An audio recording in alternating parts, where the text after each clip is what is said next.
Welcome to This Week in Orthodoxy, the world's only online video newscast focused on events in the life of the Orthodox Church.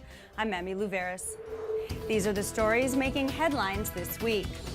The Orthodox Church condemns the newest cover by French satirical magazine Charlie Hebdo. Orthodox Christians participate in the March for Life in D.C. Thousands visit the newly canonized St. Paisios gravesite, and the OCA consecrates a new bishop in San Francisco. First up, in response to the release of the first publication of the French satirical magazine Charlie Hebdo, since 12 were shot dead on January 7th, officials from the Georgian Orthodox and Russian Orthodox churches have condemned insults to Muslims' religious convictions due to the magazine cover, which features a cartoon of the Prophet Muhammad. Caricatures insulting the Muslims' religious feelings have been released again in a large print run, the Patriarchate of Georgia wrote in an official statement. We are therefore saying that as lynching and terrorism cannot be justified, so the profanation of the Muslim or any other religious values must be condemned.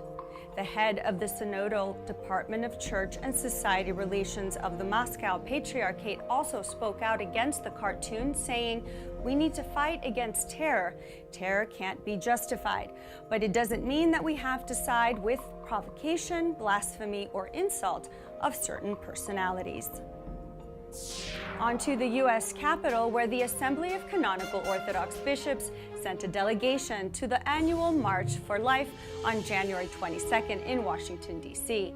The date marks the 42nd anniversary of the Roe v. Wade decision that legalized abortion.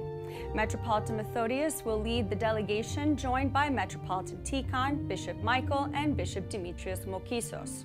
On the evening before the march, Metropolitan Methodius will attend the National Prayer Vigil for Life at the Basilica of the National Shrine of the Immaculate Conception in D.C.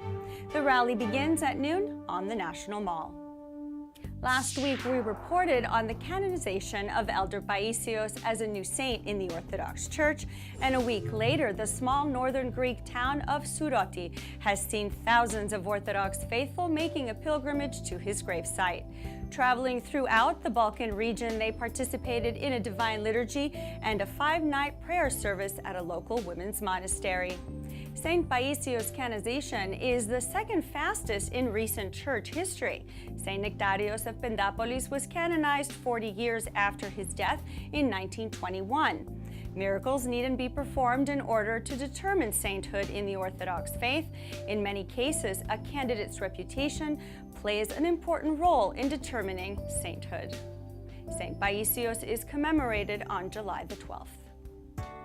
And finally, in San Francisco, the site for an Episcopal consecration has been determined. Archimandrite Daniel will be consecrated as an OCA bishop on January 23rd and 24th, with his Beatitude Metropolitan Tikhon presiding over the services with members of the Holy Synod of Bishops co-celebrating.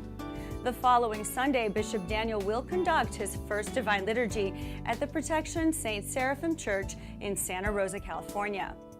Born in 1954, Archimandrite Daniel was raised Roman Catholic and was attending seminary school when he was first introduced to the teachings of the Fathers. By the 1970s, he began integrating Orthodox theology into his regular works. He served the Catholic Church until 1997, until he converted to Orthodox Christianity and was vested by His Grace Bishop Tikhon as an Orthodox priest. For more details on the consecration and ceremonies and other activities in the OCA Diocese of San Francisco, please visit dowoca.org. And in news from OCN, our own Father Chris spoke with His Eminence Archbishop Demetrius of the Greek Orthodox Archdiocese of America on the events that led to the 1965 march in Selma, Alabama, and the call for Orthodox Christians to defend God-given freedoms for every human being.